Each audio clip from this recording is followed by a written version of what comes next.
That thing on, man. Welcome to A3c Atlanta. It wouldn't be going down unless the man, the myth, the legend, Mr. Slick Worthington is in the motherfucking building, man. Tampa Bay all the way to the ATL, man. It's your boy Kingpin, Cool Running DJs, Core DJs, Coast to Coast DJs, Hitman DJs, and all the other DJ coalitions. I don't play no records, but I break records. And I'm here with the man, the myth, the legend, Slick Worthington. Follow my man on all his social media at Slick Worthington. He don't need to say nothing except cut the fucking check. What's going on, everybody? Slick Worthington from USF Bulls Radio, Pirate Radio Invasion, plus Rap Solution Magazine online. I'm out here at A3c, the 10-year anniversary with the homie Bill C. the Don. What's going on, man? What's up, baby? Chilling, It's man. Bill C. the Don. That's D-A-D-O-N, and you say it all like a Tribe Called Quest. A pimp named Slickback, artist formerly known as Prince, Whopper Jr. with cheese. That's it. First off, tell me about the name, man. You're an artist from St. Louis, but break down the name for me. Bill C. the Don is really some stuff that started when I was younger. Everybody used to call me Bill C. From Bone Bill Collector, because I was a bully, kinda. So I just kept the C. Bill C. I was hoping nobody asked me this because there's really nothing hidden to it.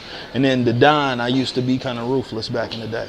But I'm a whole different person. I just kept that name though. Okay. Yeah. Now, obviously, physically looking at you, you're a tall person. You're 6'11". 6'11". And I was already assuming, and when I read your bio, it verified it. You have a basketball background. Yeah. Okay, so my basketball background is really sensitive. I'm sensitive to that because I didn't like basketball. I really didn't know how many players were supposed to be on the court. So a motherfucker called Tech. I'm like, what? You know, I really didn't know. So I went to college on a full scholarship, still not even knowing shit about basketball. People would be in the room watching Sports Center. I'm in the room making beats. You know what I'm saying? People running, doing drills, talking about the full court press, and I don't know what's going on. I just run down the court, give me the ball.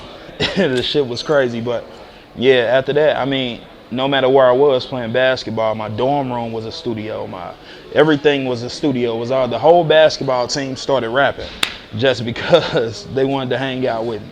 So that's kind of how that went.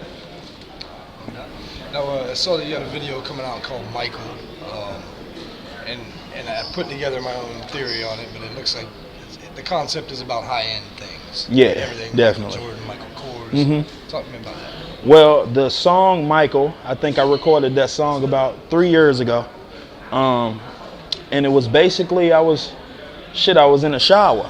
I don't mean, this weird talking to you about being in the shower, but I was in the shower and I'm like, I got a bad bitch in love with Michael Kors and then Michael Jordan. I'm trying to make Michael Jordan and Kors sound the same. You know that shit really don't rhyme.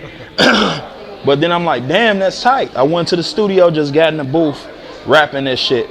And everybody like, oh, this is dope, this tight. And we made the song, and the song was pretty dope. Everybody fucked with it. So I'm like, let's make this the movement. But turned out not to even be the single. But I mean, it's one of the singles, but it's pretty dope. Who directed the video? Right now, we in the midst of shooting the video. Like right now, I think a guy named Bill Fishman out of LA is gonna shoot the video. Real dope guy, and his company is real hot. Yeah. So far, tell me about your A3c experience this year. Is this your first trip out here? This is my first year at A3c. It was definitely a dope experience. Everybody, all the artists, mainstream, indie, everybody in one place. Like you go to the elevator and you bump into Manny Fresh, or you coming out the bathroom taking a dookie, and then, you know what I'm saying, my nigga Juvie right here. Just everybody. Everybody is in the same place and they interacting. No Hollywood shit. It was a real dope experience, and the seminars is very informational. So it was pretty dope. So for an indie artist, the accessibility out here is kind of unmatched, I assume. Definitely unmatched. And if you're an indie artist and you're not at A3c, I think you're really missing out, and you're really playing yourself on a good opportunity. Yeah. I see a giant tour bus outside. Are you guys currently on tour? Or is this you just keep Yes. it stable? We currently on tour. We just got done doing some dates with Absol. We did Florida, doing Juicy J dates right now. We just started at Ball State. We're about to be doing some Schoolboy Q dates and Big Crit. Who else? It's a Ty Dolla $ign. A lot of different people. So we really moving around, and the movement is really real. You know what I'm saying? How would you explain your music, you know, in a nutshell, like as far as your style? In a nutshell, my music is, I would say, abstractly dope. Is how I would like to put it. It's just catchy music, catchy melodies, catchy beat, catchy vocals, dope lyrics.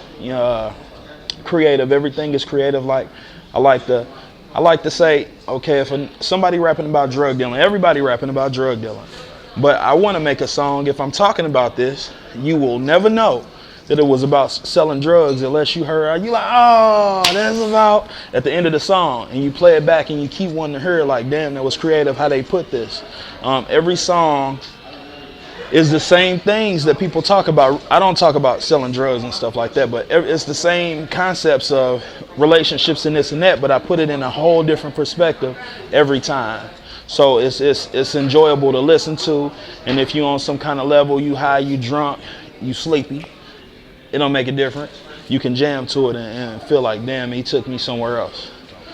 Last question, man. On a more serious note, with everything going on in Ferguson and towns and cities around the nation, not just there, but you live out in that area. What's your thoughts on that whole ordeal going on right now? Well, with the Ferguson situation, it's a very sensitive situation. For the reason being that it's sad that it had to take something like this to happen for them to shine light on a situation that already coexisted. As far as police brutality and just the harassment in Ferguson, it's terrible. Like, you can't roll through Ferguson. Even if your plates are right, you rolling through Ferguson, you getting pulled over, they taking you out your car, they searching your car. Even if you ain't got a warrant, they gonna say you had a warrant just to take you to jail to pay some bond. You get out, well, the warrant ain't popping up no more. Ferguson is a very, I don't want to say racist place, because that's the way it'll be looked at, just because the facts are it's a white cop pulling over a black person. People are classified as racism. But I just want to say that it's the realism of the situation. And a couple days ago, somebody else got killed in St. Louis by a police officer. I'm sure you saw the 18-year-old. He had a Subway sandwich. It wasn't even Quiznos. It was a Subway sandwich. And which it was real disrespectful once again, because the first option of defense for a police officer shouldn't be to shoot and kill somebody. But in St. Louis, we really deal with that every day. And now Mike Brown having it, you see it happen 3 times since Mike Brown in St. Louis. I don't know if it's been glorified around the nation like that, but 3 times since Mike Brown, but now they seeing it. But this happened every day. This was every day. Police pull you over, you don't want to stop. You do not want to stop. So you pulling over, you trying to get to the well-lit place with everybody before you stop in St. Louis. So that's how I feel about it. Anything else you want to add? Let the people know. I definitely want to add that it's a hidden thing about why I'm doing this, because a lot of people, like even my basketball coaches, you could have made millions playing basketball, this, that, and the other. But at the end of the day, I wasn't happy and wouldn't be happy if I made the millions the way that this person made the millions, made the money the way that person made the millions, chasing a journey that's not mine and something that we only have one of, which is life. So the message I want to give is, no matter how tall you are, how small you are, how fast, how fat, how smart, how anything, how pretty as a woman, you don't have to do what they say you have to do or what you should do. Do what you want to do, enjoy your life, and live your journey. Stay positive and stay focused. That's real.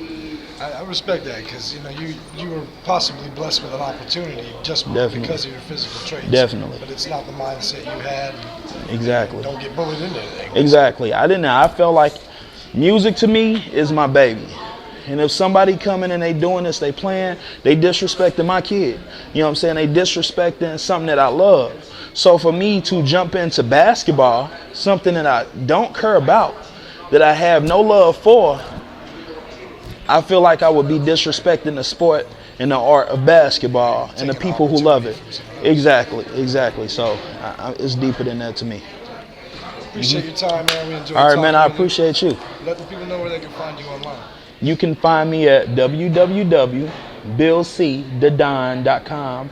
That's BILLCDADON.com. Instagram is BillC_Dadon. Twitter and Facebook is just at BillCDadon. That's pretty much it. And you can catch me in the city near you, and my single, Mr. Rogers, will be on your radio very soon. A3c, all three coasts, 10-year anniversary. We're out here strong. Stay with me, my friends. Give it to you like a million different ways. Whatever you want, whatever you need, I got it. Whatever you